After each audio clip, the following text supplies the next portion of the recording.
क्या तुम ऐसा वरदान लेना चाहोगे जो तुम्हें सब कुछ दे सकता है? पैसा, प्यार, नाम और यहाँ तक कि मौत से भी बचा ले, लेकिन उसकी कहानी एक डरावनी कीमत हो सकती है जो तुम्हारी जिंदगी भी ले सकता है। मैं हूँ अप्रव शर्मा।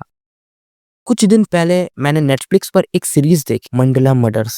शुरू में लगा कि बस कोई क्राइम स्टोरी होगी, लेकिन जैसे जैसे आगे देखा लगा कि ये सिर्फ मर्डर नहीं, किसी डरावनी ताकत की तरह लगती है। एक कस्बा है चरणदासपुर, वहाँ एक अजीब सी मशीन है। उसमें लोग सिक्का डालते हैं और फिर अपनी उंगली आगे करते हैं। उंगली कट जाती है, लेकिन बदले में जो भी मांगा जाए वो पूरा हो जाता। लेकिन फिर शुरू होते हैं भयानक मर्डर्स, जिनमें किसी की लाश का आधा शरीर गायब है, किसी की आंखें लाल है और सबके माथे पर एक ही गोल निशान, वही जो सिक्के पर था। अब कहानी यहीं खत्म नहीं होती है।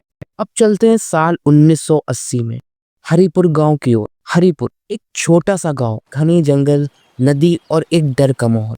अमावस की रात थी जब जगदीश नाम का एक लकड़हारा जंगल में लकड़ी काटने गया था, लेकिन वहां उसे कुछ अजीब सी बदबू आई, जैसे कुछ जल रहा हो।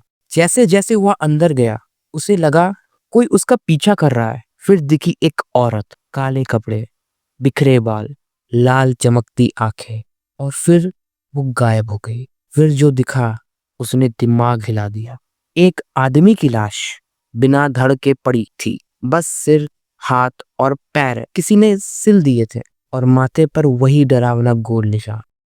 उसके कुछ दिन पहले भी एक दुकानदार की ऐसी ही लाश मिली थी। इन केसों की जांच कर रहे इंस्पेक्टर रवि जैसे ही उन्होंने दो केसों से जुड़ी बातें पता की, उन्होंने देखा कि दोनों लोगों का अंगूठा पहले से ही कटा हुआ था। फिर आती है अगली अनावस, डॉक्टर अजय, एक सीधा साधा इंसान जो अपने बच्चे और बीवी के साथ रहता था। उस रात सब कुछ अजीब था। घर में दिया जल रहा था, लाइट बंद थी और बीवी गायब। फिर उसे दिखी वही काली साड़ी वाली औरत, और फिर जब उसने कमरे की लाइट ऑन की, उसकी बीवी की लाश बिस्तर के नीचे पड़ी थी। वही हालत, सिर, हाथ, पैर जुड़े हुए और धड़ गायब, माथे पर वही गोल निशान। अजय ने पुलिस को सब बताया, कैसे उसकी बीवी एक बार जंगल की गुफा में गई थी और वहां कुछ औरतों से मिली। उन्होंने उसे बच्चा देने की मन्नत दी, लेकिन बदले में मांगा एक अंगूठा। उसके बाद उसकी बीवी अजीब तरह से बर्ताव करने लगी थी। रवि को ये सब बातें सुनकर यकीन नहीं हुआ, लेकिन शहर में हो रही घटनाएं